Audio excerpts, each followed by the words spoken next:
My most immediate concern is in carrying out the purposes of the great work program just enacted by the Congress. Its first objective is to put men and women now on the relief rolls to work, and incidentally to assist materially in our already unmistakable march towards recovery. For the first time in 5 long years, the relief rolls have declined instead of increased during the winter months, and they are still declining. In spite of these facts, however, unemployment remains a serious problem here as in every other nation. And it is because of this that we've come to recognize the possibility and the necessity of certain helpful remedial measures. These measures are of 2 kinds. The first is to make provisions intended to relieve, to minimize, and to prevent future unemployment. The second is to establish measures, the practical means to help those who are unemployed in the present emergency. Our Social Security legislation is an attempt to answer the first of these questions, and our work relief program the second.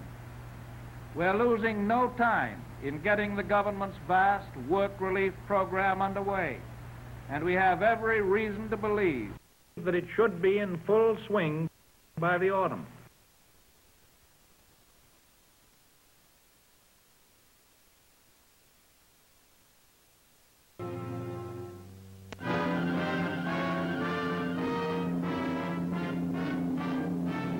President's official home, American headquarters for leaders of the United Nations. Here Mr. Roosevelt lives, working long hours into the night. But when 7 o'clock comes, here is one chap who usually gets his supper direct from the hand of the President. His name is Fala, a 3-year-old Scottie, and the President's only pet. Fala's quite an accomplished dog, and equally fond of his master. A rare and interesting glimpse into the human qualities of the man who is President of the United States.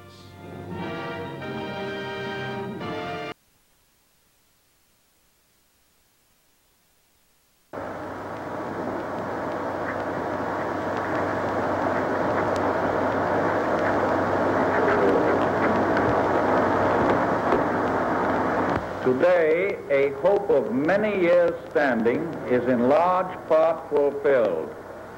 The civilization of the past 100 years, with its startling industrial changes, has tended more and more to make life insecure. Young people have come to wonder what would be their lot when they came to old age. The man with a job has wondered how long the job would last. This Social Security measure gives at least some protection to 30 million of our citizens who will reap direct benefits through unemployment compensation, through old age pensions, and through increased services for the protection of children and the prevention of ill health. We can never insure 100% of the population against 100% of the hazards and vicissitudes of life, but we have tried to frame a law which will give some measure of protection to the average citizen and to his family against the loss of a job and against poverty-stricken old age.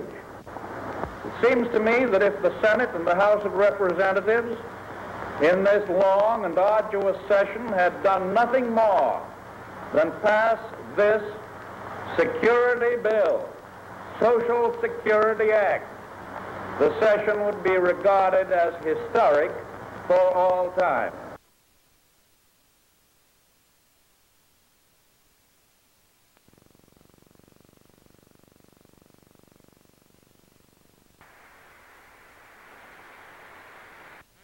Like to see this nation geared up to the ability to turn out at least 50,000 planes a year.